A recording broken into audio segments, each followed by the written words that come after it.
Hello, it's Yahtzee Croshaw here, and this is my friend. I'm delicious and nutritious. It's Gabriel, who, believe it or not, did some bloody work this week and actually made a pre-recorded video that we're watching for your joy today. So very hard. So yeah. What are we watching? Well, we're watching a trilogy of error, which is 3 incredibly shitty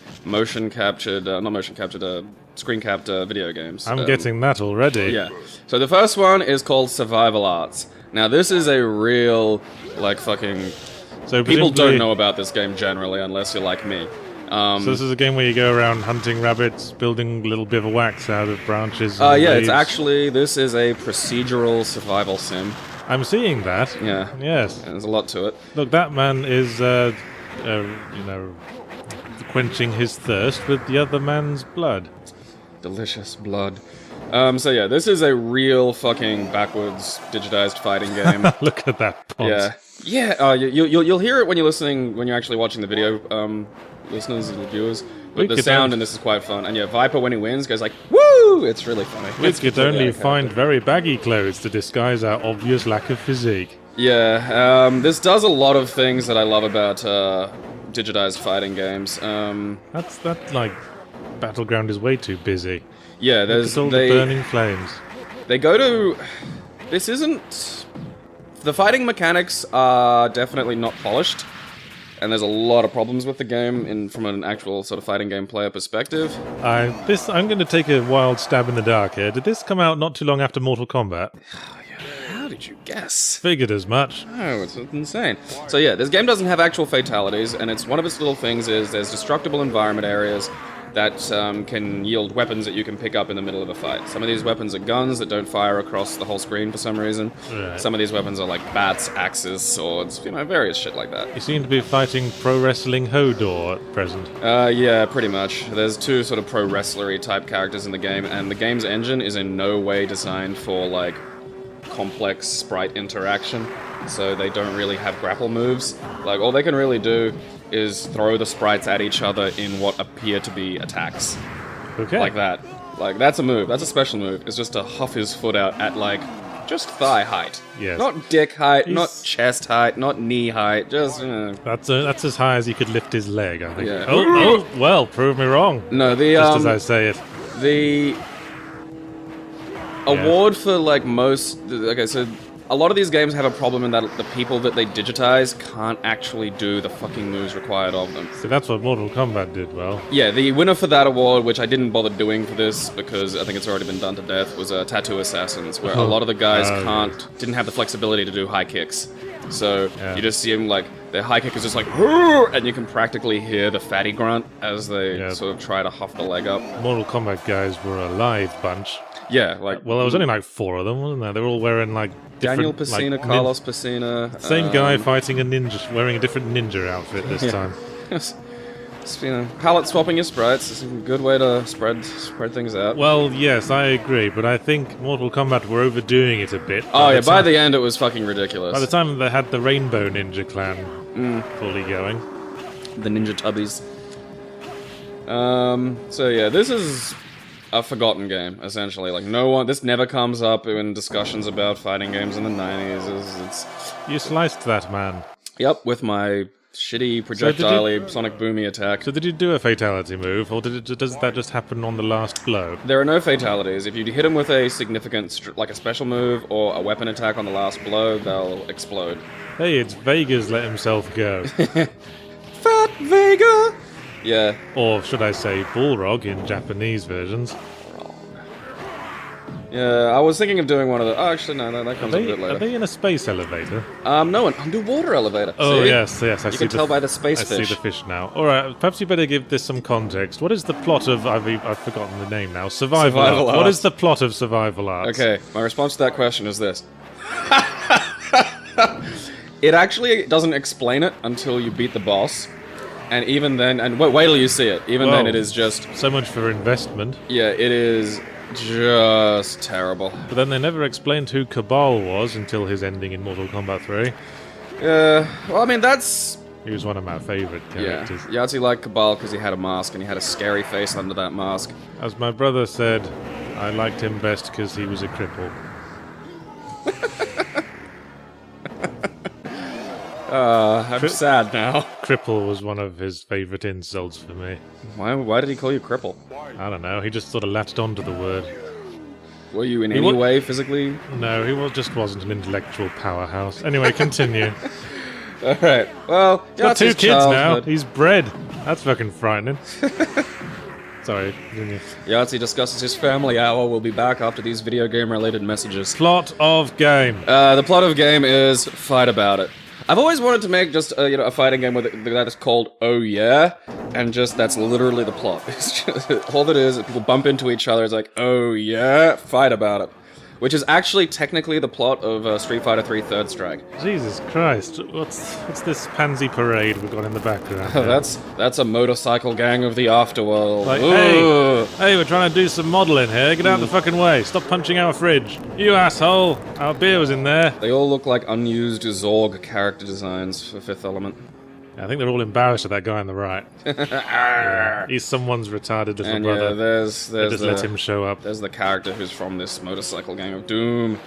I see that man forth from the left is debating whether to have sex with that very easy woman lying on the floor to his left. Yeah, she seems easy. Like, look, I'm implementing my legs. Look, I'm doing it again. Go on. Have a snack. That guy's not waiting, he's anticipating. Lady on the bike going, look, did anyone want a ride or what? Or are you just going to stand there? And once you, the weapons are pretty good. Stand there with your top half of your sprite momentarily detaching from the bottom half of your sprite. Yeah, the game does scaling, and it does that by having things split into 4 separate blocks, which can kind of glitch a little. Oh, that's dodgy programming there. Well, you work with what you had back then. I've played a lot of games that managed to somehow have large sprites that didn't do that shit. Were they made back then? Well, yeah.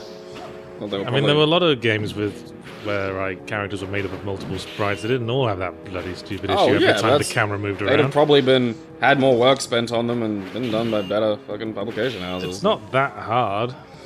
Well, I haven't done it, so I'm in no position to judge. She can block a sword, by the way, but see, the weapons do chip damage, so you can just basically pick up a sword and then... I think what they were doing was just having the 2 halves of the character moving relative to something other than each other. You just had to make the top half move relative to the bottom half. Ugh. Yeah, there you go, 90s game dev guys. And here's Kitana's let herself go. I know, one of the problems with the game is the stages are so unnecessarily busy. Actually, the main character is Striker's let himself go. Green Striker, go! Yes, I'm extremely well camouflaged for standing in front of a CG environment. He doubles as a weatherman's backdrop. Spamming attacks. Makes you wonder what colour the actual green screen they were using was. Maybe he was supposed to be the Invisible Man character and it didn't work out. Just make him all just guts. There was a character in one of the Mortal Kombat games called Meat, who was just one of the character models with all the skin stripped off. Well, Mortal Kombat. Yes, punching away. So yeah, the plot of the game is just it's a fighting game. They didn't even. Is there a big villain? Yes, and you'll get a chuckle out of the big villain. Is he the big boss you fight at the end? Yes. What's his motivation? You'll find that out. That's all shall be revealed in an amazing. I'll be patient and enjoy this woman in her yoga outfit. Yeah. Beating up the man in his painter and decorator's uniform. Yeah, it's basically a Pilates instructor fighting with a contractor over renovations. Yes, thank you for rewording what I just said. Anyway, any interesting news in gaming this week? Well, someone said a thing. Yes, Phil Fish, in specifically, opened his big fat trap again to continue enforcing why we don't like him much. It's good that you say that. I'd almost forgotten why we didn't like him. Oh, that's right, he cancelled Fez 2 because he was a big whining baby about it. I'd love to see you two in a fist fight now. That would just make my day. Why did he cancel it again? Someone said something about it. Oh, yeah, thin-skinned fella, isn't he? You know why they call him Phil Fish? I don't know. Because every now and again he just sort of bobs up out of the water and then bobs down again. And whenever this fish bobs up, his main purpose is to fill space on gaming media websites. Well, in this circumstance, I do think it was weird. I mean, there is You have to understand what behaviors your communications are going to elicit. Like, how do you think people are going to respond if you just pop up? Well, hey, it's your business partner. It's your business partner in the painter and decorating business. He's the plumber. Yes, they have a shared aversion to sleeves. His name's Gunner, and he has a gun. I see. Well, that's better than Striker's character. His gun's pretty OP too. Like, this game has really irregular damage. Like, one attack 1 minute will do X amount of damage, the same attack the next minute will just do a little bit more for no discernible reason. Like, I can't tell, is it a counter hit thing? Randomization, is it? Yeah, the next game has that a little bit as well. Like, and terrible hit collision. Like, hey, you lost. Yeah. You must be shit. Mm-hmm. So what were you saying about Phil Fish? Well, I mean, again, I watched a really interesting thing, which I do recommend people watch, called, This is Phil Fish, I think by Innuendo Studios, which is it's like 20 minutes, and it's not really about Phil Fish. It's about the nature of internet fame. Wait a second, an organization called Innuendo Studios created a video called "This is Phil Fish." Yeah, I bet they Phil Fish all the time. Nah. That was innuendo. I'm glad you covered that. Sorry, I just can't get over that. What a useful name it is to comedy. Yeah. I mean, look at that. That was a knee kick that worked as an anti-air. Anyone who plays fighting games will know that that's bullshit. Do you think anyone ever calls him Fileo-fish? Fileo-fish. Probably. That's probably what it was called in primary school. Like that's. Ew, filet is it? Ew. La-di-da. No, we don't eat. We don't have our fillets, do we? No, we've got to have our fillets while we eat our sandwiches. I thought that's what McDonald's called the fucking thing. Oh yes, while we eat our McDonald's sandwiches on our settee. Sorry, you were saying. My Ottoman. Do you even know what an Ottoman is? Yeah, it's like a little circular footstool. Well, you can't be in it then, can you? I meant on. I thought you said in. Yeah, you do realize people can just like say one thing when they mean another, right? Yes, and I'm going to call you out on it every single time because I'm like that. Way to call me out, Yahtzee. Continue. Wherever we were. Yeah, so Phil Fish, okay, so basically, this documentary is interesting because it analyzes exactly this problem, which is, you know, have you ever met Phil Fish? Do you hate him, or do you hate the construct that the media has of Phil Fish? Well, I hate the construct that posted all those tweets recently saying that Let's Play videos owe money to again, yeah, and this is what I mean, because there is an interplay. Like, he has engaged this system of internet fame and all its intended, you know, all its... I'm still waiting for a non-baggy trouser wearer. You'll be waiting a long time. Sorry. This is like in the post-apocalypse when all we had to wear was MC Hammer's leftover parachute pants. Yes. They're actually quite comfy. So yeah, so basically it analyzes sort of exactly this problem. It's like, and again, it's one of those things that doesn't have just a simple answer either way. Like, yes, I think Phil Fish is getting sort of a bit of, like, you know, bloggers, news sites will fucking absolutely jump on the negative Phil Fish bandwagon because it's an easy way to get clicks and everyone likes to hate Phil Fish. He is making himself an easy target. I know, but then there's that aspect of it, which is, why pop up after all this just to say something that you know is going to be weirdly unpopular, and then to phrase it in a way that you know is going to annoy people? Are you saying it's a calculated move, producer's style? Well, I don't know if I can't say if it's a calculated move because I don't know what his end game is. Like, if it's a calculated move, what's the expected result? Well, he doesn't have much to create publicity for at the moment, does he? No, I mean, that's, again, and he cancelled his game, that's why we hate him. Yeah, that's... Again, so I'm not sure why he'd be doing this to just get favor. So again, like, therein lies my confusion as to what the goal of his communication is. Maybe he's just mad. And it's possible. I mean, again, to have that attitude, which I think is quite divergent with reality. I think that intestine's trying to hump your leg. Yeah, it's just friendly. You just let him finish. It's just let him finish. Oh, look, there's Tobias. Tobias Funke in the background, having become a Krishna. It's the jumping Jews of Jerusalem. They're wearing socks too. And look, And there's a puppy. There's a Yahtzee puppy. Did they just randomize background elements to this game? This or is, something? yeah, like the background's meant to be, it's meant to be some sort of post-apocalyptic thing, and so there's like a weird cultural mishmash. A guy's sitting at the bar going, Jerry, Yeah. I'm not sure I agree with your ideas about live entertainment. This neighborhood's gone to shit. I mean, there's two guys having a fist fight back there. Yeah. There's a dog shitting on the floor, and the jumping Jews of Jerusalem right next to them. You've got like attractive girls, You just- Krishnas, oh, not Krishnas. You just don't get can't see their performance art, Trevor. Yeah, you just don't understand. And that one Krishna hasn't shaved his head and is wearing a big green cravat. Yeah, It's, he's like, there's a lot you could talk about this background. yeah, it's a little distracting. It's amazing. Look at forever. I do want to stroke that dog, though. He looks like a little sweetheart. Yahtzee and puppy. Seriously, if you want a positive reaction from Yahtzee at any time you see him, bring him a puppy. Was your ramble? Look, there it is. That's the boss. And tell me that's not Oh, God. a Will Ferrell character that they didn't put on Saturday Night Live. Well, my first thought was, you spin me right round, baby. And look at him, he right turns into round. a ball. Yeah, Yeah, so that's Dantel. He's the he's the evil villain. Okay, I'm just riding the wave at this point. I know, it's amazing. Look at him. Dontel, of course, makes perfect sense. Yeah. Continue. Yeah, that's Dantel. He can shoot bullets out of his fingers. And he kicked your ass. His hair is spectacular and takes hours. I think he's just wearing a carpet. It does look like toilet carpet. You can spit fire. So he's all things to all people. I think that's important. Well, Okay, now, it might look like I'm screwed. And then I realize the shitty fighting game rule 101. keep Spam spamming the projectiles. projectiles, yes. Because the AI has no way of dealing with it. Boom. Oh, Will Ferrell sleepy. You have bested me. Now you may take the toilet mat, and be good to it for all eternity. Now you may be in the next movie about a man who is comically not suited for his job.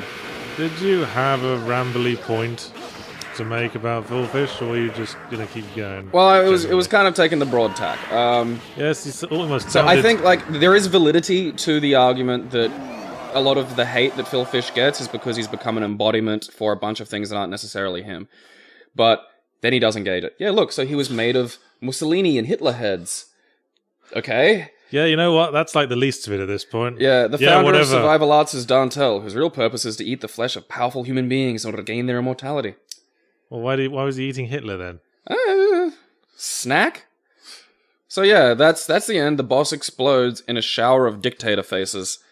Someone made that creative choice. Yeah, I'm completely on board with that. Yeah, Viper. Yeah, look, now So now we know who you were. Yeah, now I'm in real estate. For being successful, he has become rich. Do you want to maybe diagram that sentence? I know, it's so great. And then we get to see the wonderful cast of folks who helped bring this game to fruition. Well, that's not cast, that's credits. I said we get to see the wonderful cast. Oh, I see.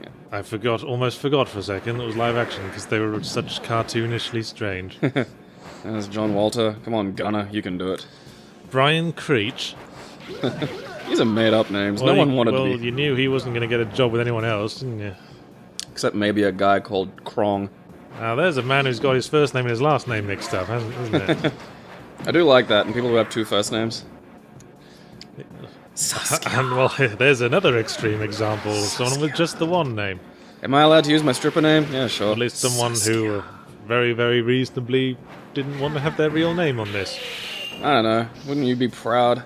I wonder what... No, I should YouTube, or not YouTube, Wikipedia, and find out if these people made anything else. And here is a very boringly named person. Monica Brown. And then there's the big red not machine. So yeah, I Yes. think the assertion that playing watching a YouTube video of a video game in any way, I don't think that's how you spell Jose. Sam Rudetsky. And now we're on to the next game. I like how I gave you carte blanche to do a fighting game and so you immediately show up with 3. Okay, would you want the video to be 20 minutes? No, fine, continue. So guess what the next game is? It's Jackie Chan. Yeah. Of all people. Jackie Chan made a digitized fighting game, which is... Well, that took me by surprise. Yeah, by Kinesco, which surprisingly is actually quite a well-made game. This is the first one, is he Jackie all- Chan, the Kung Fu Master. Is he all the characters in the game, just wearing No. lots of different costumes? No. Okay, but get this. The boss of this game is 3 Jackie Chans, Nice. which is fucking unfair. So Like, if none the of boss the of your video game is 3 Jackie Chans, you've cheated. I'll be the dragon head, please. No, we get to... I'm Kim Marie, an Australian fighter who shouts "I want you" at inappropriate times And and does running bulldogs. and who doesn't have what I'd call a fighter's physique, frankly. She actually is a martial artist. She was in Police Story 3. Really? A lot of these people are technically from Jackie Chan movies. Well, shame on me then. Yeah. I thought you'd looked a bit doughy around the midriff. Look at some, like, strength doesn't always look how it looks in the movies. Like, you look at some MMA fighters and they're kind of pudgy. that. I mean, But look those at the motherfuckers can swing. I mean, look at the contestants of a World's Strongest Man competition. Those dudes are kegs, but that's supportive muscle. You need that shit. And then there's the Mountain, who's just... Oh yeah, he's... I'm gonna get it wrong again. Was he Icelandic or Finnish? Because I said one last time and it was the other. I don't know. Well, he's something. He was one of them Scandinavian types. That's good, I like that. Scandinavian, yeah. So he's Scandinavian. You're all one big homogenous block now, so screw your independent and individual cultures. Well, who cares? Yeah, really. I mean, they're white, nobody cares. I mean, they brought it on themselves, calling themselves Scandinavian for just this exclusive group of 3 countries. Well, 4 countries. Everyone forgets Finland. Everyone, nobody suspects Finland. They're up to something. So yeah, this is actually by fighting game player standards not a bad fighting game. There's decent hit connection, very precise, which allows for like decent play. It has one of the worst jumping games in fighting games. Like the jumps are really retardedly slow. It's got a shitty ass character roster as well. Well, got back less when than- this game came out, you Mortal know, Kombat 1 had 7, and 2 of those were the same guy with a palette swap. What the fuck was that? I bulldogged her so hard she bounced around and then bled. This game kind of has fatalities, but basically you just do your regular special moves. And what the fuck additionally was that? Happy! I was Happy referring dance! to the red womb that materialized behind her. That was a rose. I see. It Not a... It looked. I'm just gonna say it. It looked like the inside of a spread open vagina. Must be where that initial That was my euphemism came from. That was where my first thought went. It's obviously a cervix. So Phil Fish was talking shit, and you're what the hell are you saying? I'm not sure.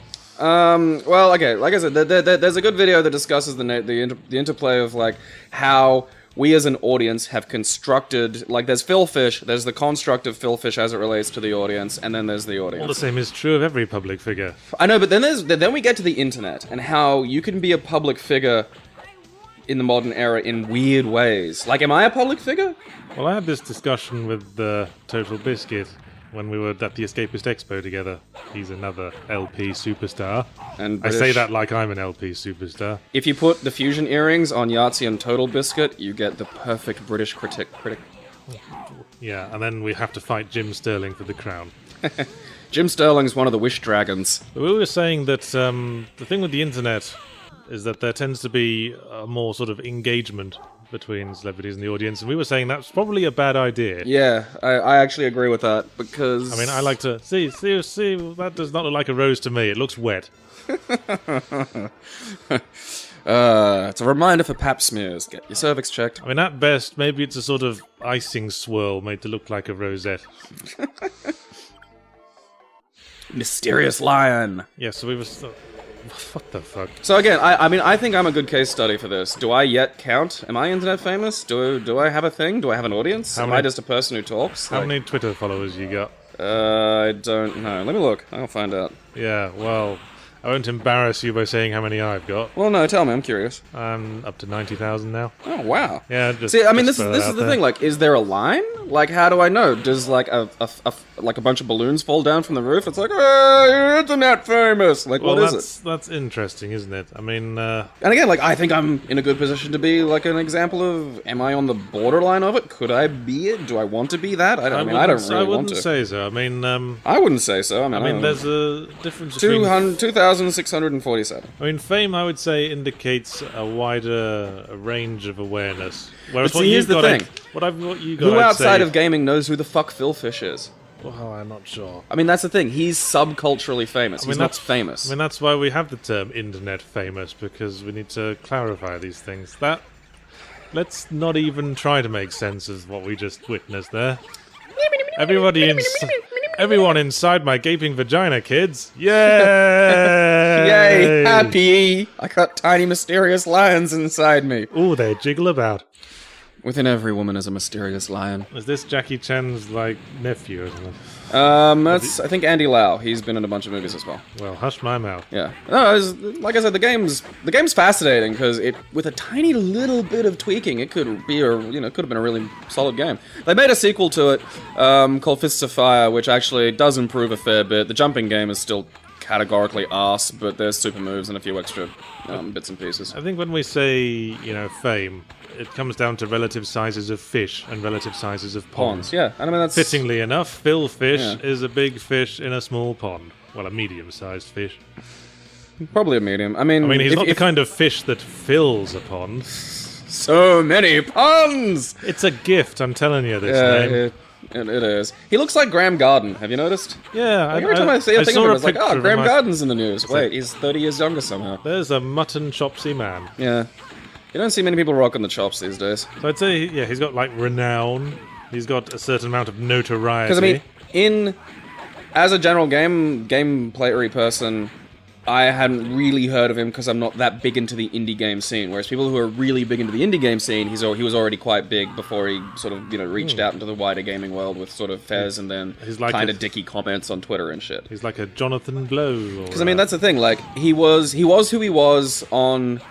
The little indie game website TIG something, and I'm forgetting, I'm sorry, don't fucking hate me for forgetting this. And then, basically, he just continued doing that. He didn't really change exactly, but it just, at some point, it crossed over into, he was famous enough for what he was doing to be being a dick to the audience. You know what I mean? Like, there's a difference between just telling someone to shut the fuck up, and then there's being perceived as being a dick to the audience. Yeah, I have a certain amount of reputation in that area. But, you're not good in person.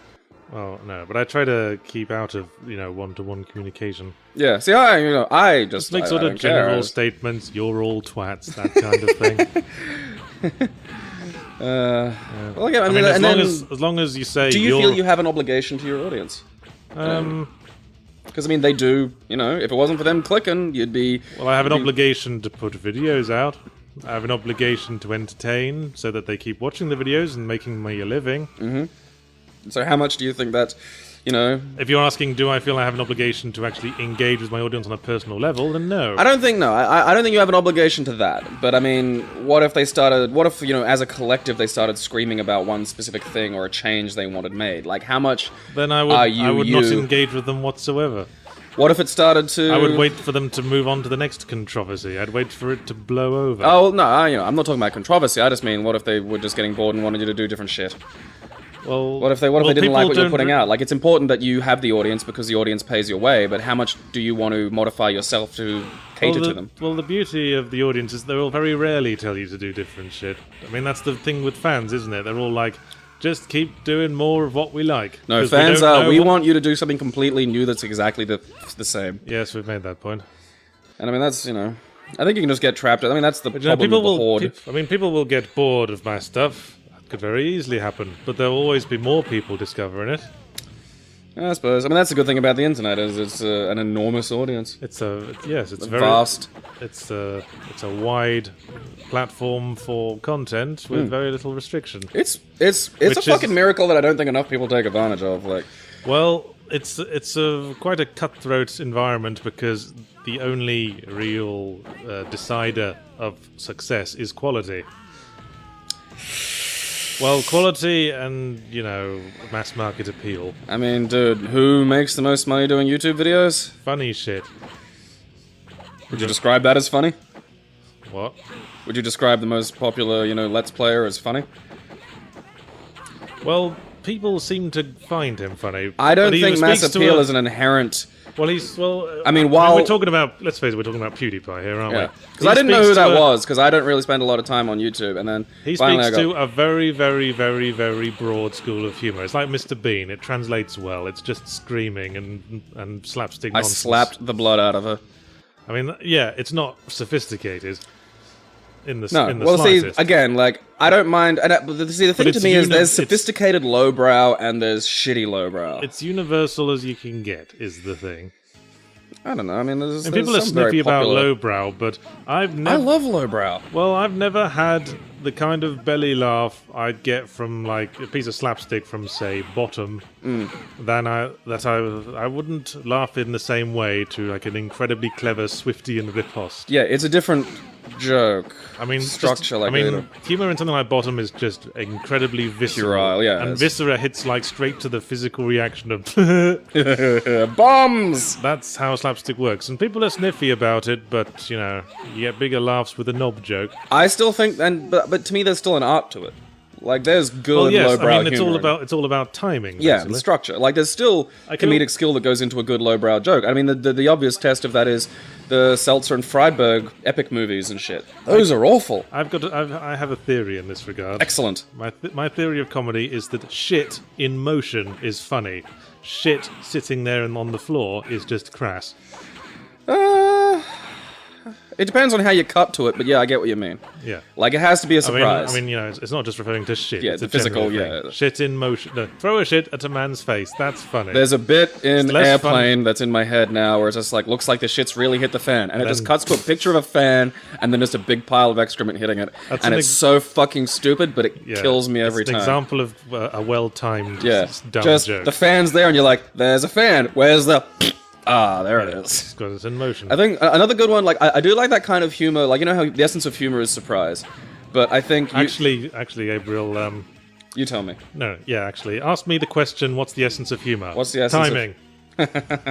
I see what you did there. It's good. That's a Mark Kermode joke. That's good. I like that. I like those. See, and then there's anti-jokes. And I mean, that's what I mean. Like, where you put the surprise can change a lot. Like, one example that I don't think the movie's that great, but I think it has one example that I like to use as sort of a symbol of this, is in Austin Powers 3, where... You watched Austin Powers 3? Yeah. I mean, it wasn't very good, but there's one joke in it that I think... Gold member. Yeah, there's one joke in it that I think exemplifies this, where you can... Just because you see a joke coming, I don't think ruins the joke if you make the surprise how predictable the joke can make itself before it finally executes. Like, when they release the moon and it hits him in the balls, and he goes on about it for fucking ages... And it just... The surprise becomes the absurdity of the lead up to it and then the overdone reaction. I think there's a lot of stuff that's over-reliant on that. It's... I know, like everything, it's you know... That's why I hate Family Guy. Yeah. Family Guy's great to watch because I think it's a fantastic textbook on how not to do a lot of jokes. Have you won yet? No, I've only beat one of the 3 Jackie Chan boss characters. The boss is 3 Jackie Chans. That's so unfair. Now I'm fighting drunk Jackie Chan. Well, did he at least let you have a drink of water in between? No, it's just straight to the next fight with wankered Jackie Chan. Well, speaking of Bottom, actually, perhaps you should have chosen a game that Rick Mail is in, since he died recently. And that trying to think, did he voice act any? That's a possibility. I can't think of any. I think... I have a vague memory that there might have been a Young Ones game for Commodore 64, because there was for pretty much everything. There wasn't anything game for Commodore 64, you could just... But as we were discussing earlier, Rick Mail did do some adverts for Nintendo games in the UK, day, which were very sort of idiosyncratic. They were very Rick Mail-y. They were very silly. I mean, I just remember this one advert where he was advertising Nigel Mansell's racing game, Nigel Mansell being a famous race car driver in England. And he advertised it by dressing up as Nigel Mansell and like addressing the camera saying, "Hi, I'm Nigel Mansell," and introducing his family, all of whom are also Nigel Mansell. That's great. That's good. And he opens the door and introduces his dog, who is another Nigel Mansell who just says woof. That was back when Nintendo had a marketing department. Yes, rest in peace, Rick Mail. Yeah. I grew up on watching stuff like Bottom, which is... So, have you ever watched, there was a Simpsons episode where they took the piss out of British comedy? And I think specifically they were using like Bottom as the example there. It's just 2 violent twats in a grim life. Oh, yeah. Being hideous to each other, but also sprinkled with... actual moments of care. Massive amounts of innuendo. I was going for something nice there. Yeah, but it's very innuendo-laden. Very innuendo-laden. I think you're the Eddie of this relationship. Do you think? Yeah, because you look like him and you still drink. So you're saying you sympathise more with Rick Mail's character then? The incredibly small-penised virgin. Is he a virgin? Well, yeah, that's part of the joke, you know. He's a wittering twat who who just has I'm a withering twat. Withering twat who has no friends, nobody likes, and can't get laid. Oh, well, see, I've had sex, so take that, Earth. Yes, that's exactly the sort of thing he would say as well. Yeah, brag about it. I've had the sex. I've seen the vagina. But yeah, I mean, most of the jokes in an average episode would be someone saying, "Oh, you're very innuendo-laden today." Am I? And they would reply, "Yes, I couldn't get to the toilet in time." I mean, half the time it doesn't even make that much sense. I think that's when the structure of the joke creates the joke, and the internal aspect of it doesn't really matter. Yes, and if that didn't work, they just hit each other with frying pans for a while. Or chainsawed each other's legs off. It was like Tom and Jerry, but live action and grim. The grimness of it is what I enjoyed. Like, it's just, because that's what I mean. Outside of the absurdity of the jokes and the silliness, like the comic, the really sort of, Tom and Jerry silliness, it's very depressing. That's what I like about British comedy. Yeah. I mean, all American television seems to have this aspirational element to it.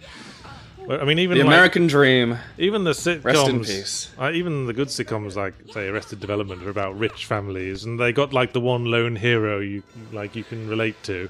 Michael wasn't really a hero though. Like he was just a big. And now it's to be continued. The game doesn't even end, and there's no second game. So go fuck yourself. What bollocks! Yeah. And it's not like they could get Jackie Chan to do this again. I mean, I imagine he's stiffened up a bit these days. No, still alive. I don't think he's doing the suicidal stunts anymore, which, to be fair, is probably a good idea, because he managed to dodge an awful lot. Now, I heard a story once that the Young Ones was being considered by an American network. Have you ever seen the American Red Dwarf pilot? Well, we'll move on to... Well, let me get my point out first. They were showing the British, like the Young Ones, and the American producers asked which character was supposed to be, the hero they're supposed to identify with, and the answer being that none of them.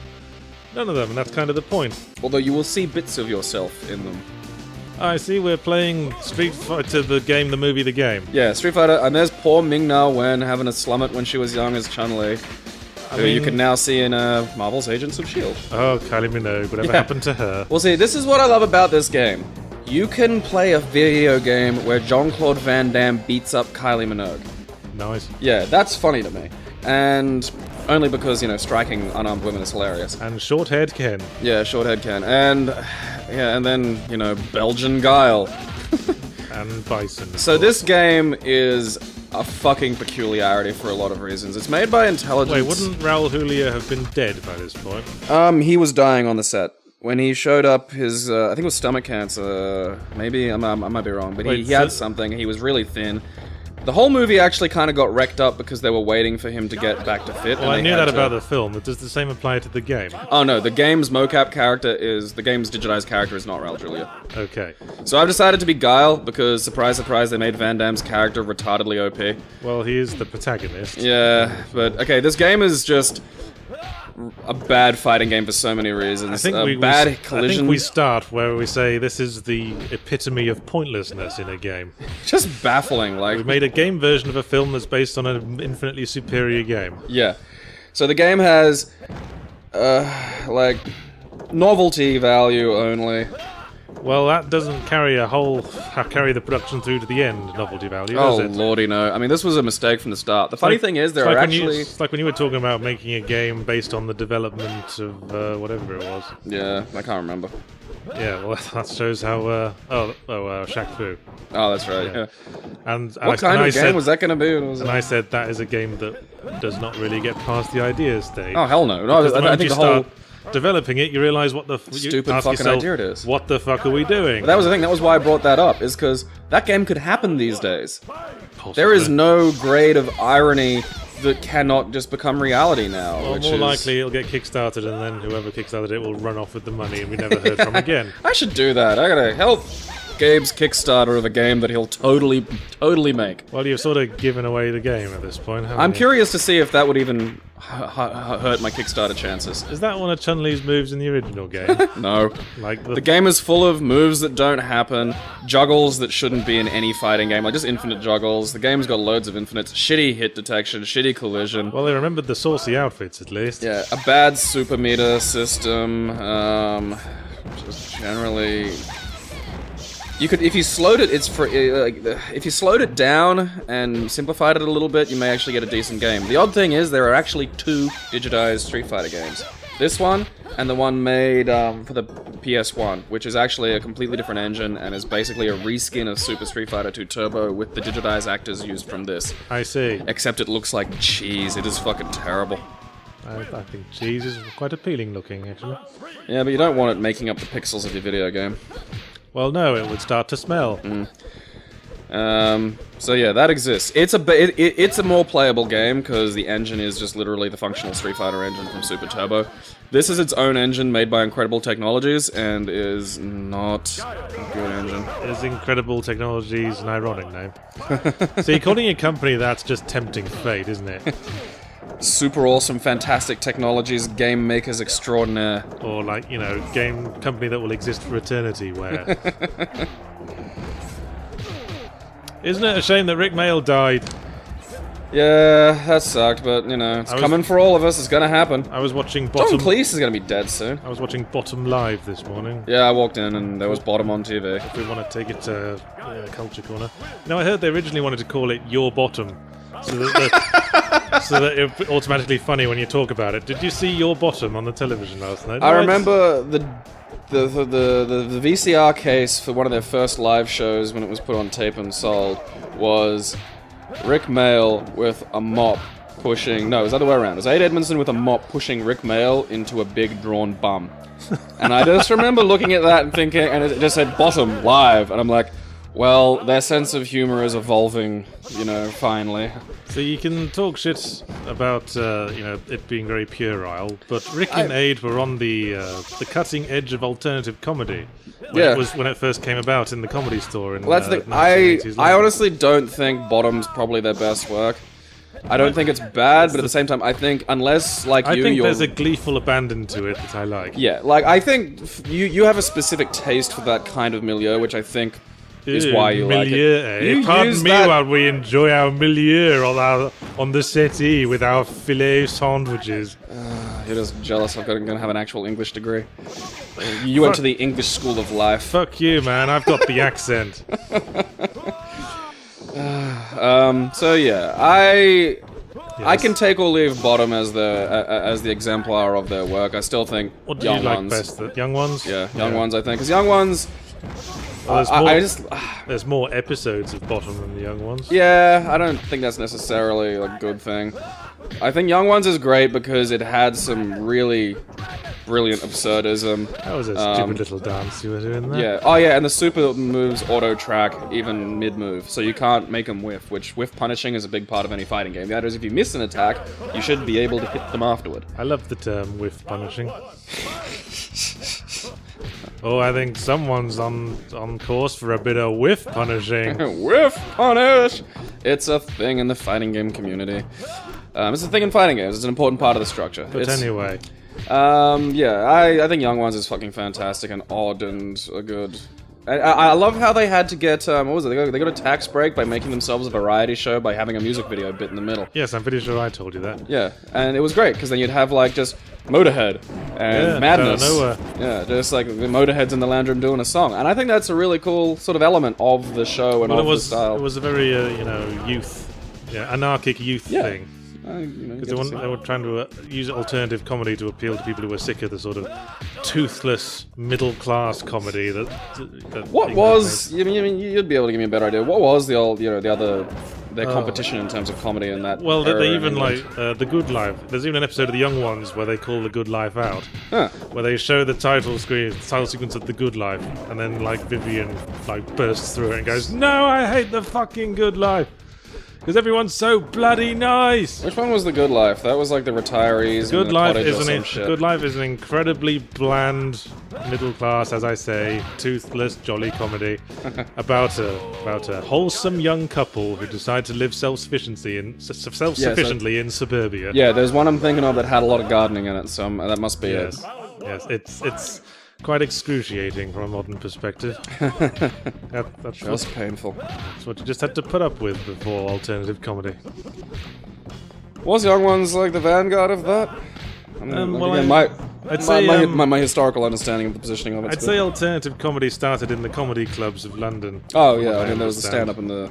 I mean before then, before a certain wave of comedians, including Ben Elton and Rick Mail and Aid Edmondson, and stand-up comedy was just Bernard Manning making mother-in-law jokes, that sort of thing.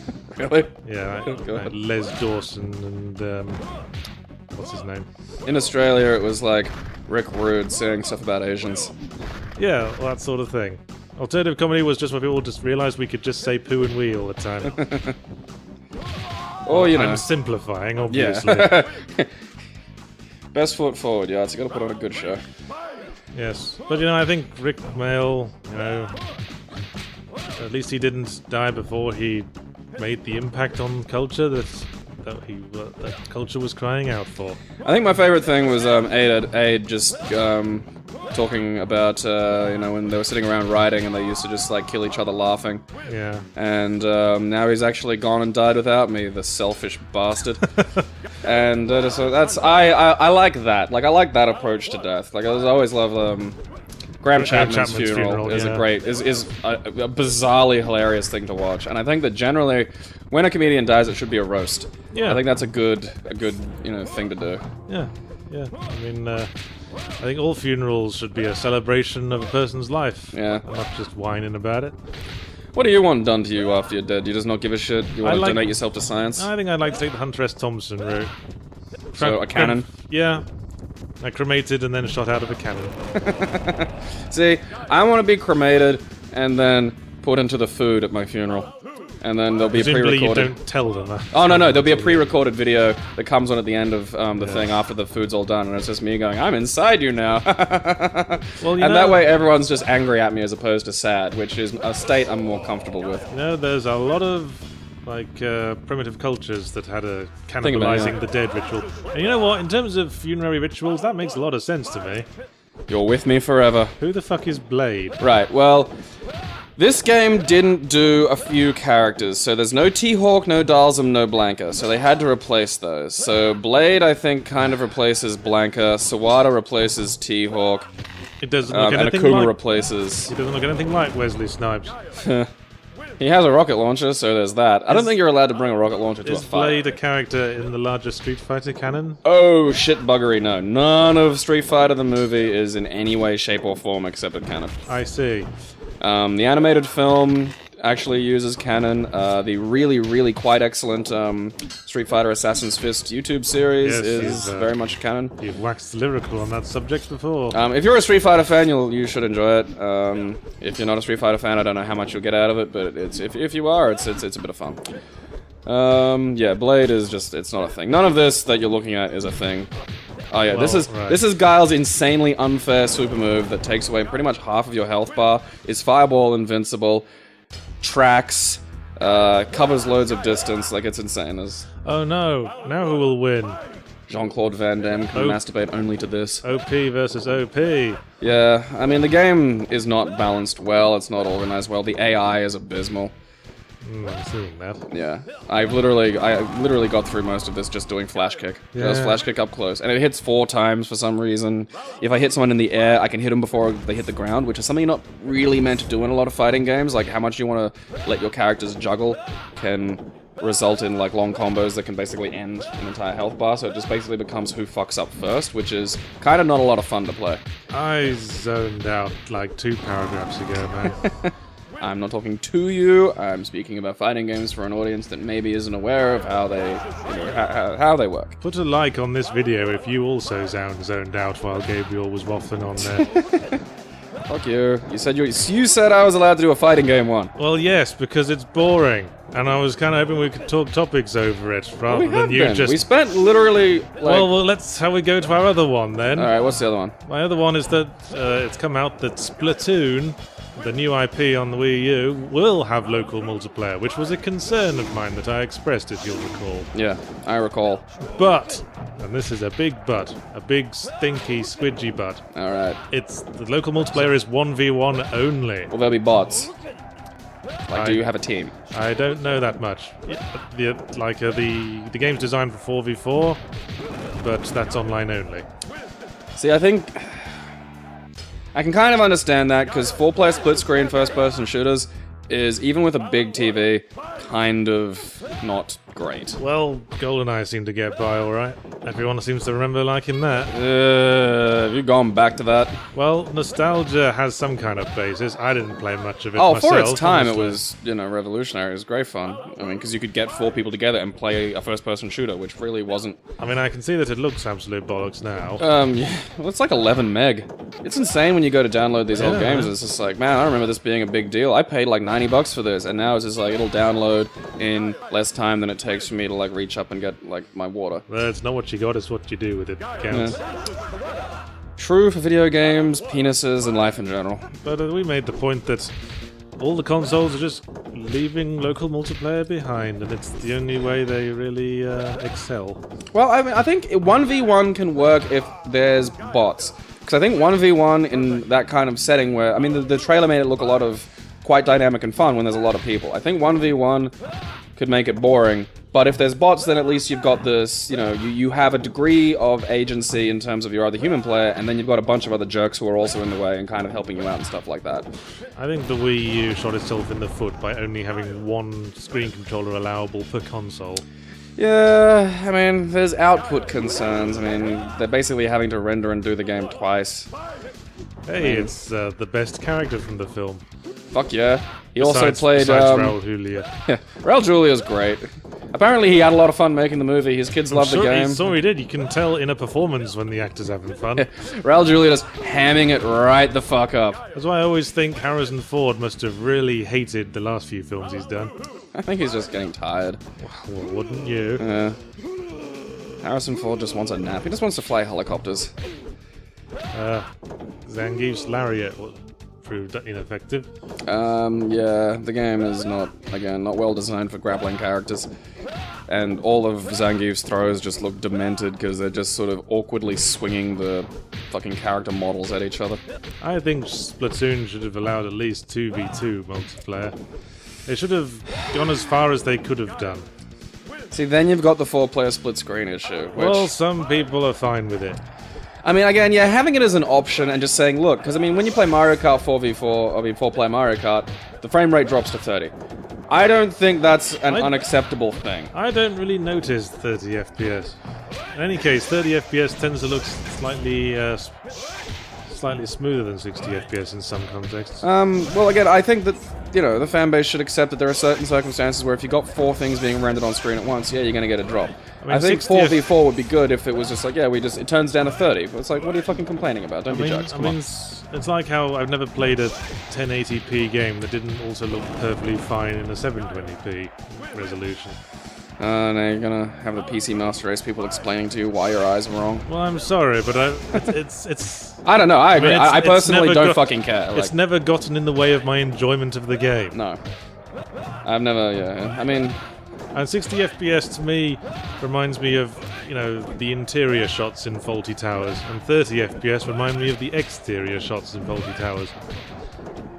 Interesting. Because, in like classics, when they're making classic sitcom development, the interiors were all shot on tape and the exteriors were all shot on film. Yeah. You did get that weird variation. Yeah. If you get... Python! If you think the two environments seem different for ways you can't quite put your finger on, that's the reason.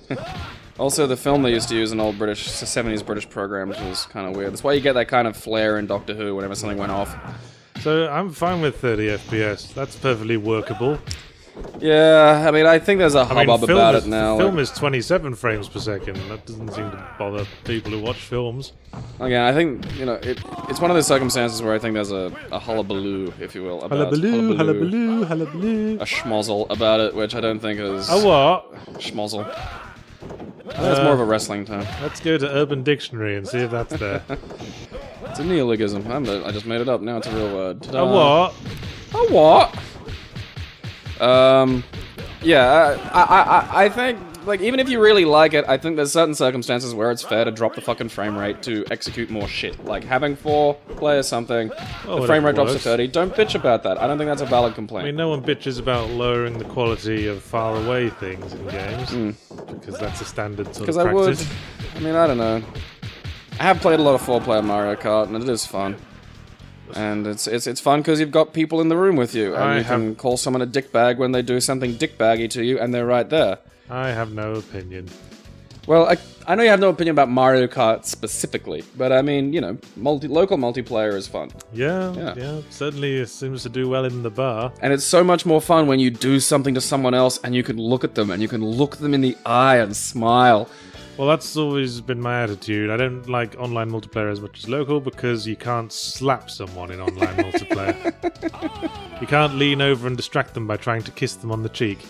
Blow gently in their ear, I found, is a very good one, because they can not notice you leaning over in their direction, and you can actually be quite far away from them and get the effect. And there's something about having air just rustle gently across the back of your ear that just gives you the fucking shuddering willies. And when I've had girlfriends, I've sometimes been in the habit of going right up close to their ear and then going... Because it's a really disorienting experience, that... You probably felt the same way if you're listening to this on headphones. My brain is making the when I've had girlfriends, and then the thing you followed that up with just come together. It's a fun game. It's a fun, flirty game. It's great. I mean, you can't just like stare into each other's eyes all day, can you? Ladies, I'm a realist in these matters. What? It makes them laugh. Yeah, I know. Like, I've got I got dumb shit I do with girls. Like, it's that thing. Once a girl's fucking you, or, in general, once a person's fucking you, they have that switch in their head that will make them put up with stupider shit than a stranger fucking would. And it becomes cute. It becomes the dumb thing that you do that's cute. Like going om nom nom when you're going down on them. I mean, some people think it just kills the mood to just burst out laughing in the middle of sex. Yeah, I'm a big fan of... Did you forget your last name or something? No, I just put the question mark there because it had question mark available to me. So I was like, huh? It's to be continued? It's more cocks in my mouth. That's your last name. Yeah, more cocks in my mouth. That's... I think it's of Norman descent originally. It was for someone who ate a lot of chicken. Yes, and I think it's... doesn't translate well to today. Distant cousins to the pound me in the butt now, please. Yeah, I think one of my ancestors is Gaylord, more cocks in my mouth. And my name's Gabriel and I'm a shithead. That's my middle name. Gabriel and I'm a shithead, more cocks in my mouth. That's my full title. Well, we seem to have run out of footage. Yeah, I'm more interested in talking about the weird things you do during intercourse. It's always fantastic. No, it's wonderful. I'm just grateful we got through this video without you tacitly threatening me with death again. I didn't tacitly threaten you with death threaten you with death. I was doing that to prove that you defend yourself, that you want to live. You pointed out that you could kill me at any time. Well, no, that's shit Caligula used to pull. No, because you were acting like you wouldn't, that like death... that life meant so little to you that you wouldn't defend yourself in face of mortal danger, which I don't believe. I didn't believe that. I just that was what. No, there was a definite hint of that in your morose little "I don't care about death" business. The point I made is that I'm not afraid of death. I don't. You were coupling that with a general attitude that you. I mean, it would be wouldn't fight it. I would fight it because it would be inconvenient at this point, but I'm not afraid of death. No, but again, you were acting as though. Where that was why I came up with my, Gabe's camp and then the rape marauders camp, because that was a better analogy. Like, because you'd resist that. You'd resist. That was my point. Is if you'd fight back because you want to live. Well, I'm not sure I'd want to live in a post-apocalyptic society because there would be no internet. Yahtzee Croshaw in a sentence, ladies and gentlemen. Well, look. I'm sort of conditioned for modern society as it is. I live in the inner city. For fuck's sake. Yeah, I'm teasing. So am I. I don't think there's any real chance. If there was an apocalypse, I just wouldn't want to be in the way. See. I think you've got a natural survival instinct, which I don't think you are taking into account. Like you'll just find a way. I mean, you'd make a great, maybe you could be the lead Marauders entertainer. I've been tossing around that idea as a book, actually. Being the lead Marauders entertainer. I just got this idea for this one guy in the post-apocalyptic wilderness who's trying to restart the concept of stand-up comedy. So he goes around on a tandem with his mum. His mum? Why his mum? I just think it'd be. Oh, that's funnier. Right. We were discussing this. Originally, it was going to be me. Yeah, we were discussing like we'd ride around on a tandem. So now I'm like a 54-year-old frumpy lady. I was thought about the concept, and I thought it's funnier if it's his mum. who's just incredibly physically strong and defends him from the marauders. And he stands on a Mother Blaster. He stands on a soapbox and makes jokes about all the fried newt everyone's eating. This has a potential to be like The Last Clown. Well, it's a character, but it's not a plot. I need to work on it. Okay, maybe like the lead marauder hasn't laughed in his entire life, and someone thinks you could bring peace to the warring clans with your humor. It's not sure it's a novel yet. More like an Aesop's fable at present. A good laugh helps. You know, you need it. Yeah, there was a story that got told about Caligula, where apparently when he was having banquets, he used to say shit like, "It's just occurred to me that I only have to say the word, and all your throats will get cut." See, I think that is a more legitimate threat than me saying I'm going to jump on you and strangle you. Well, you didn't say that. You just said you could. You just said I would be helpless to resist if you decided to kill me one day. If I was in the middle of peeing and you snuck up behind me with a knife, there's not an awful lot I could do either. Like, that's one of those bizarre reality things. It's like standing and, waiting for a train. Someone could just push you. You could piss on my shoes. I could pee on your shoes. Ow, there's a knife in my kidney. Peas on shoes. Hey. Got wee on your shoes. Take that. Piss coming out of your stab wound. Why did I stab you in the kidney? That was stupid of me. Kidney? Yeah. Now I'm peeing out 2 holes. Should have gone for the throat. Yeah. But no, I mean, it wasn't that. It was just to imply that I know you'd fight back. It's a natural human thing. It's like that great bit in Sopranos where he's depressed and suicidal for the whole first season. And then 2 guys try to kill him. And he fights. And he fights like tooth and nail to fucking live. And then that actually sort of brings him out of his depression. Well, we've run out of video and topic. And we're a bit under the usual amount we do. Was there anything else you wanted to say to the internet? Someone tell me when I become internet famous. When enough of these happen, someone mail me like a little form going, "Congratulations, you're now internet famous." People will just say you are because they know you. I don't think that I ever will be. I don't think that I'm enough of a thing. Fame might be something more profitably... Oh, well, you're in luck there. Yeah, I think seek fame is something more profitably decided on a case-by-case basis. Yeah, but that's what I mean. Like, that's why I find it interesting. Because at some point, there'll have to be a line.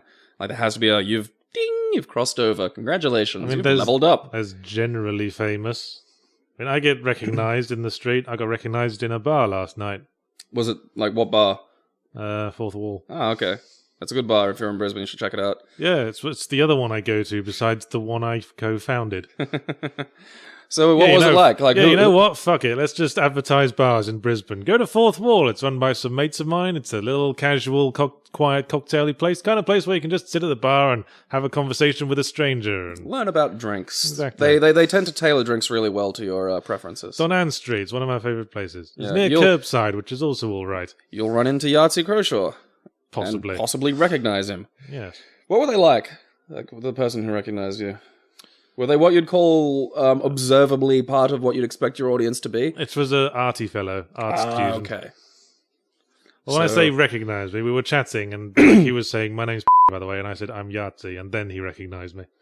So you introduced yourself as you, and then he recognised. Well, he knew my work. In fact, he sort of froze in the middle of the handshake and held it for like a minute, and I had to tell him, "We can stop the handshake now." And he just whispered, "I don't want to. I want to be here forever. Touch me." Have you ever had like a real creepy, like a full tilt creepy fucking fan experience? I don't mean like someone trying to make you laugh. I mean like a genuine fucking... I've had my fair share. I think I told you already. Like one time someone shook my hand and said they just wanted to touch me. See, I think that's trying to make you laugh. Well, it was a neckbeardy fellow. I mean, that's... I do believe a lot of these circumstances are people trying to go for the kind of, funny, awkward sort of giggle thing. And I think it's usually best to take it as that, because then even if they're being creepy, you give them an out. You give them an ability to sort of not be creepy. I don't respond well to people trying to be funny and falling flat. You don't respond well to people. Well, no. I respond better to sexy ladies. Yahtzee Croshaw. Only talk to him if you're fuckable. Gabriel Morton says a lot of things with Yahtzee Croshaw at the start. Gabriel Morton, just don't talk to me in general. No, I'm actually probably the more personable of the two that you can talk to in real life. Ha! Oh, fucking please. Don't even start. I will get other people in to vouch for this about how fuck awful you are with humans in real life versus me. Well, I'm like, hi, thanks for listening. Well, I enjoy this. Well, let's see how you do with being approached by strangers when you just want to have a quiet rum. When I finally become internet famous. Yeah. Oh, You know what? Wish me a dream. Let's make this a campaign. Let's start a hashtag. Make Gabe famous. Fuck off. No, I don't want that. Let's see if we can get Graham Linehan to retweet you. Please don't do that. He favorited one of mine once. Oh, really? What was it? Actually, it was the one you accused me of ripping off from you, which I didn't. Yeah, you did. No, I did not. Yes, you did. Because I remember the exact situation. We were sitting outside talking about how you asked Twitter for shit because you asked me about something. And I said, why don't you just ask Twitter? And you go, because you get loads of tweets back from people saying they don't know what it is. And I said, that's like raising your hand in class and going, ooh, I don't know. That was the reason, you ripping that off was the reason I got a Twitter. Because I'm like, because I didn't even know that you did that. You put that on Twitter. I'm like, you're getting mileage out of my bits. I don't remember using your idea. It was my idea. Maybe I just thought of it myself because it's such a easy idea. To be fair, there is a lot of that. Like people always accuse like theft when it's like it's really easy to have the same idea, and we are bizarrely similar in our senses maybe of we humor. just thought of it. We probably both had thought it of at it the same separately time. because That happens when we touch. We have the same joke. sort of lines of thought for pretty much everything we do. That's why we get on so well. Thief. Tosser. Fuck nugget. Seems to be something going around. Yeah. Caught a real bad case of go fuck yourself. Fuck it. Goodbye, everybody. See ya. I'm sad now. Cripple was one of his favourite insults for me. Why did he call you cripple? I don't know, he just sort of latched onto the word. Were you in any way physically? No, he just wasn't an intellectual powerhouse. Anyway, continue. Alright, well, He's got 2 kids now. He's bred. That's fucking frightening. Sorry, continue. Yahtzee discusses his family hour. We'll be back after these video game related messages. Plot of game. The plot of game is fight about it. I've always wanted to make just a fighting game that is called Oh Yeah, and just that's literally the plot. It's just, all it is people bump into each other. It's like Oh Yeah, fight about it, which is actually technically the plot of Street Fighter 3 Third Strike. Jesus Christ, what's this pansy parade we've got in the background? That's a motorcycle gang of the afterworld. Like, hey, we're trying to do some modelling here. Get out of the fucking way. Stop punching our fridge. You asshole. Our beer was in there. They all look like unused Zorg character designs for Fifth Element. I think they're all embarrassed at that guy on the right. Yeah. He's someone's retarded little brother. Yeah, there's just let him show up. There's the character who's from this motorcycle gang of doom.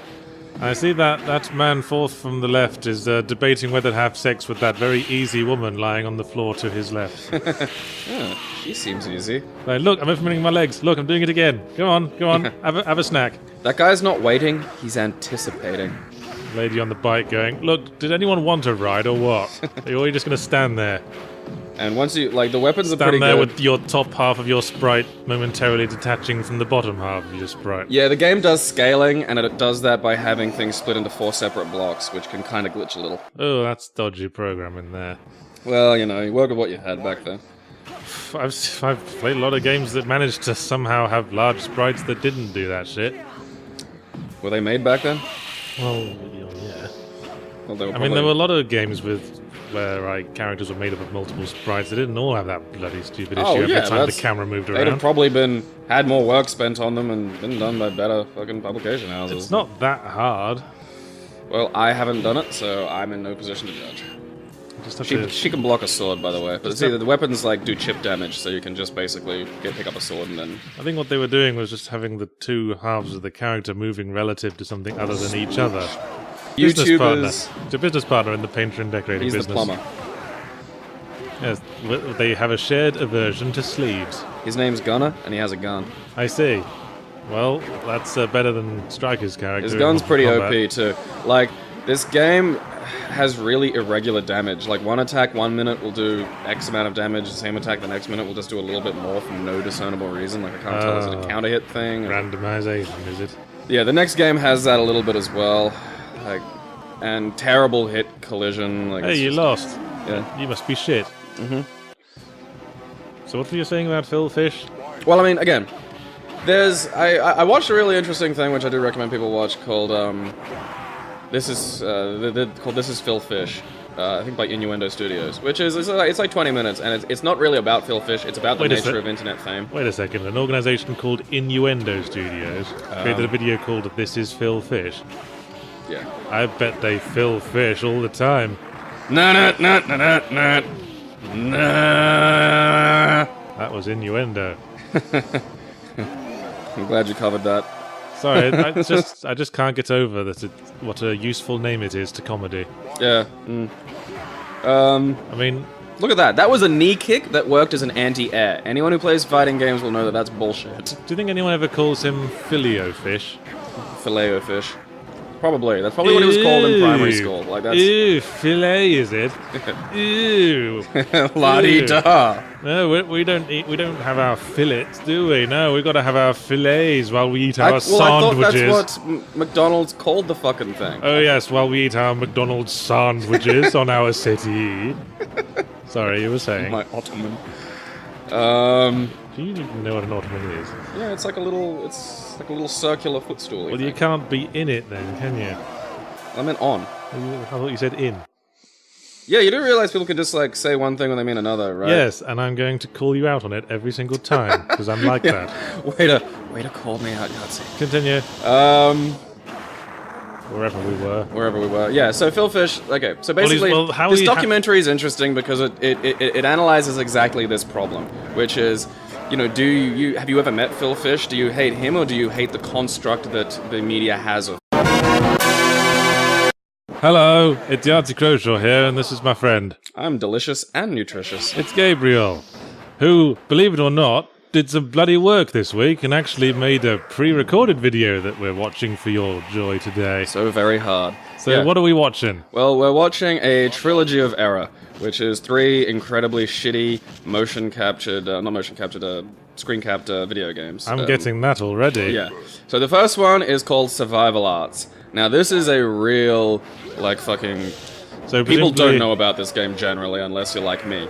So this is a game where you go around hunting rabbits, building little bivouacs out of branches. Yeah, this is a procedural survival sim. I'm seeing that. Yeah. Yes. Yeah, there's a lot to it. Look, that man is, quenching his thirst with the other man's blood. Delicious blood. So yeah, this is a real fucking backwards digitized fighting game. Look at that pause. Yeah. Yeah, you'll hear it when you're actually watching the video, listeners and viewers. But the sound in this is quite fun. And yeah, Viper, when he wins, goes like, woo! It's really funny. We could only find very baggy clothes to disguise our obvious lack of physique. Yeah, this does a lot of things that I love about digitized fighting games. That's like, Battleground is way too busy. Yeah, there's all the burning flames. They go to... This isn't... The fighting mechanics are definitely not polished, and there's a lot of problems with the game from an actual sort of fighting game player perspective. I'm going to take a wild stab in the dark here. Did this come out not too long after Mortal Kombat? How did you guess? Figured as much. Oh, it's insane. So yeah, this game doesn't have actual fatalities, and one of its little things is there's destructible environment areas that can yield weapons that you can pick up in the middle of a fight. Some of these weapons are guns that don't fire across the whole screen for some reason. Right. Some of these weapons are like bats, axes, swords, various shit like that. You seem to be fighting pro wrestling Hodor at present. Yeah, pretty much. There's 2 sort of pro wrestlery type characters in the game, and the game's engine is in no way designed for, like, complex sprite interaction. So they don't really have grapple moves. Like, all they can really do is throw the sprites at each other in what appear to be attacks. Okay. Like that. Like, that's a move. That's a special move. It's just to huff his foot out at, like, just thigh height. You just have to make the top half move relative to the bottom half. Ugh. Yeah, there you go. 90s game dev guys. And here's, Kitana's let herself go. I know, like, one of the problems with the game is the stages are so unnecessarily busy. Actually, the main character is Striker's let himself go. Green Striker, go! Yes, I'm extremely well camouflaged for standing in front of a CG environment. He doubles as a weatherman's backdrop. Yeah. Spamming attacks. Makes you wonder what colour the actual green screen they were using was. Maybe he was supposed to be the Invisible Man character and it didn't work out. Just make him all just guts. There was a character in one of the Mortal Kombat games called Meat, who was just one of the character models with all the skin stripped off. Well, Mortal Kombat. yes, punching away. So yeah, the plot of the game is just it's a fighting game. Like they didn't even. Is there a big villain? Yes, and you'll get a chuckle out of the big villain. Is he the big boss you fight at the end? Yes. What's his he's the big motivation? bossy. Oh, you'll find that out. That's all shall be revealed in an Okay. amazing. I will be patient and enjoy this woman in her yoga outfit. Yeah. Beating up the man in his painter and decorator's uniform. Yeah, it's basically a Pilates instructor fighting with a contractor over renovations. Yes, thank you for rewording what I just said. Anyway, any interesting news in gaming this week? Well, someone said a thing. Yes, Phil Fish, in specifically, opened his big fat trap again to continue enforcing why we don't like him much. It's good that I you mean, say that. I'd almost forgotten why we didn't like him. Oh, that's right, he cancelled Fez 2 because he was a big whining baby about it. I'd love to see you two in a fist fight now. That would just make my day. Why did he cancel it again? Someone said something about it. Oh, yeah, thin-skinned fella, isn't he? You know why they call him Phil Fish? I don't know. Because every now and again he just sort of bobs up out of the water and then bobs down again. And whenever this fish bobs up, his main purpose is to fill space on gaming media websites. Well, I mean, in this circumstance, I do think it was weird. I mean, you have to understand what behaviors your communications are going to elicit. Like, how do you think people are going to respond if you just pop up? Well, hey, it's your... Yes. Not dick height, not chest height, not knee height, just, That's as high as he could lift his leg, I think. Yeah. Oh, well, prove me wrong. No, Just as I say it. The award for, like, most... Okay, so a lot of these games have a problem in that the people that they digitize can't actually do the fucking moves required of them. See, that's what Mortal Kombat did well. Yeah, the winner for that award, which I didn't bother doing for this because I think it's already been done to death, was Tattoo Assassins, where a lot of the guys didn't have the flexibility to do high kicks. So you just see them, like, their high kick is just like, and you can practically hear the fatty grunt as they sort of try to huff the leg up. Mortal Kombat guys were a live bunch. Yeah, like... Well, there was only like 4 of them, wasn't there? They were all wearing like Daniel different, Pesina, like, Carlos Pesina. Same guy fighting a ninja, wearing a different ninja outfit this time. Just, palette swapping your sprites is a good way to spread things out. Well, yes, I agree, but I think Mortal Kombat were overdoing it a bit. Oh yeah, by the end it was fucking ridiculous. By the time they had the Rainbow Ninja Clan fully going. The Ninja Tubbies. So yeah, this is a forgotten game, essentially. Like, this never comes up in discussions about fighting games in the 90s. You sliced that man. Yep, with my shitty projectile sonic boomy attack. So did you do a fatality move, or does that just happen on the last blow? There are no fatalities. If you hit him with a significant, like a special move or a weapon attack on the last blow, they'll explode. Hey, it's Vega's let himself go. Fat Vega! Yeah. Or should I say Bullrog in Japanese versions. Yeah, I was thinking of doing one of the... Oh, actually, no, that comes a bit later. Are they in a space elevator? No, an underwater elevator. Oh, see? yes, I see. You can tell by the space fish. I fish. see the fish now. Alright, perhaps you better give this some context. What is the plot of... I've forgotten the name now. Survival Arts. What is the plot of Survival Arts? Okay, my response to that question is this. It actually doesn't explain it until you beat the boss. And even then... And wait till you see it. Even then, it is just... So much for investment. Yeah, it is... just terrible. But then they never explained who Cabal was until his ending in Mortal Kombat 3. Well, I mean, that's... He was one of my favourite characters. Yeah, Yahtzee liked Cabal because he had a mask, and he had a scary face under that mask. As my brother said, I liked him best because he was a cripple.